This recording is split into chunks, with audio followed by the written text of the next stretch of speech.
Hey there, my name is Dana Bakich, and I am the CEO and founder of Positive Equation, a digital consultancy that works with nonprofit marketers to cultivate an online passionate audience of donors, supporters, and advocates. Today, I'm here to showcase to you one of my favorite platforms during all of COVID, and that is StreamYard. StreamYard is a live stream service that allows you to record and broadcast live, do interviews, put branding, have lower thirds, banners, guests, the whole thing. So I'm here to show you how it works. I am utilizing this Adobeco, I think I'm butchering it probably, camera right here. Let's see if I can make myself a little bit bigger for you. Here you go. Looks like this. So it has an autofocus. It also has a ring light around it. So I'm currently on the brightest setting and I don't have a lot of light around me right now. I'm gonna go ahead and make myself smaller. I am using the audio from the camera. I also have a Blue Yeti mic that has even better audio that I'll show you during the broadcast. So I'm gonna minimize myself here. So what we're looking at is the back end of StreamYard. This is the admin where you go in and start to create your broadcast or your recording. So I have a ton of destinations that I've already added here. This is essentially where you would start. You would start by adding a destination, which is a channel of either a Facebook page group profile, LinkedIn, a YouTube channel, Periscope for Twitter. You can do Twitch, or you can do a custom RTMP if you do not see one that you'd like listed. I am on the plan where I can stream to up to 8 destinations. There's also one that's lower where I think you stream up to 2. So for the instance of setting up a broadcast, let's walk through the steps. Step 1, I'm going to click create a broadcast. So these are all of my channels that I can choose from, or I can skip and I can hit record only. For an example today, if I wanted to do my Facebook page, my YouTube account, and let's say I also want to do my Facebook group. So that's 3 channels right now. I would put in my title, test, my description, test. If I'm not going live right now, I can schedule the event for later.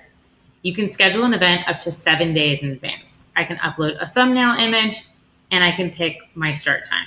I can also customize for each destination what the copy specifically is and what the thumbnail image is. So each of them can be different. For today's example, since I'm not going to go live to an actual page, I'm going to pick my live test group.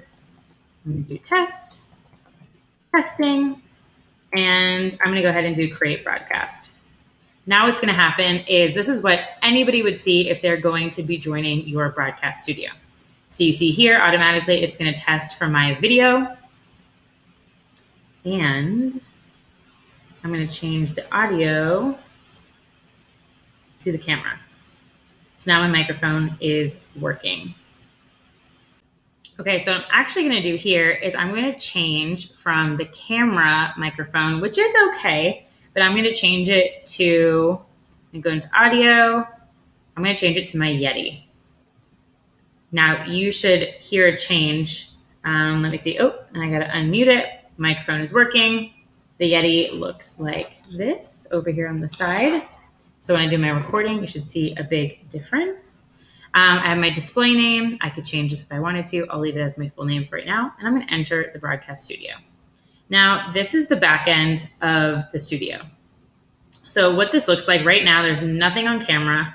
I'm looking at, this would be my screen that goes live. These are all the different types of formats of people and or screen shares I could have on the screen. Right now, it's only myself in the broadcast, so I can add myself to the stream. So now we have some picture-in-picture going on. So I'll go ahead and remove this for right now. With my camera, this has an autofocus on it. So to refocus at any time, I just go ahead and wave my hand, and it should bring me back into focus. Next, over here on the right-hand side, you see this is where live comments would come in from any of your channels. And I'm actually going to go ahead, and it looks like I'm a little blurry. So I have my camera, show advanced. I'm going to change it to 1080. There we go. Okay, you see how much clearer that is? So you can go in and you could change in advanced settings your camera clarity. So over here, as I was saying, this is where any live comments will come up, and you have the ability here to, as they pop up, you can click on them for them to show on the screen, which is a very cool function. So this little duck here is where the person's profile picture would come up, their name or their username, and this is where all the comments would be. So I'm gonna hide that. Next, you see banners. So this is where you can create any questions and you can put them on the screen. You can edit them, type them in here. You can mark them as a ticker. So scroll across the bottom, hit save, and now it's a ticker at the bottom. And that's how easy it is to go on and off. Then you have your branding. So this is where I have Positive Equation as one of my brands. I can have multiple. So it'll populate all the information in here. So I have my brand color, which you can do by your hex code. You can change what the lower third looks like over here as the theme. And over here in the right-hand corner, you notice I have my Positive Equation logo in white. I could change that to any of these logos if I wanted to. And you just add them here to upload, and it's like a traditional file upload. I also have overlay. So if I wanted to do more of a unique graphic overlay, it's actually this way, is where you can set up, this is the spacing you have to create something custom. And then you have the ability to add in video clips. The video clips can only be a maximum of 100 megabytes, so a pretty small file, and a maximum of 5 minutes long. So they automatically placed in this 30-second countdown, and I'll show you what that looks like, how to put it on, take it off. So I just click.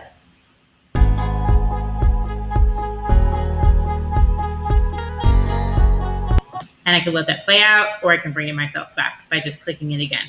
If I let it play all its way out, because I'm already on camera, I will appear. So whatever you have on the screen when the video is playing is what's gonna come back on. Also, there's backgrounds. So if you have two people on the screen and there's some room around you, this is where you can add in a background color like I had at the front. You can also choose to take away the names if you don't want them on there. And then lastly, there's the private chat. So private chat is where if you have multiple guests on your live stream, this is where you can say, hey, you're going live in 5, or can't hear your audio, or any troubleshooting that's happening internally backstage. That's where this conversation can happen. Settings, this is where you can switch the definition you want, your camera controls, your audio controls, if you want a green screen, and then guests.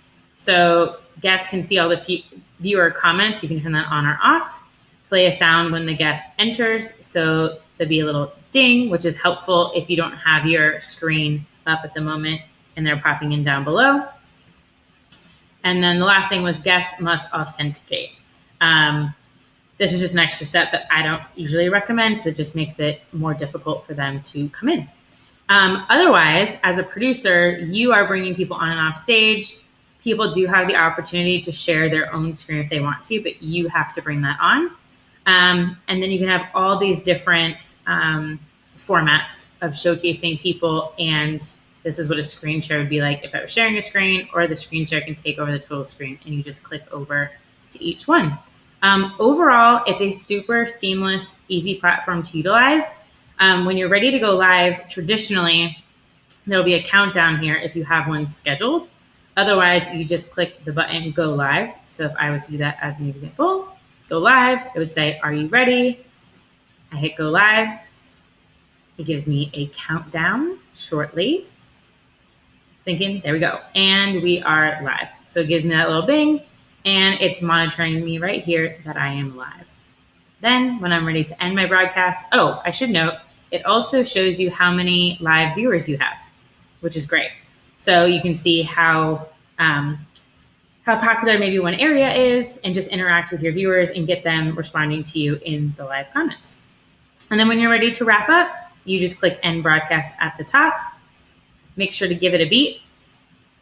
It'll ask you how it went, and then it lets you know that it ended and how long your live was. The beautiful thing about StreamYard too is not only does your video continue to stay on whatever social platform you're using, but you can also view it right on the channel that you were publishing on from here, or you can download your recording. which is amazing. So it downloads it, and I believe it saves it in 1080p. So high definition quality. And that is StreamYard. If you have any questions, let me know. Drop a note in the chat. And there is a link to StreamYard that gets you $10 off, I believe, your first month using it. So go ahead and check that out as well. Thanks.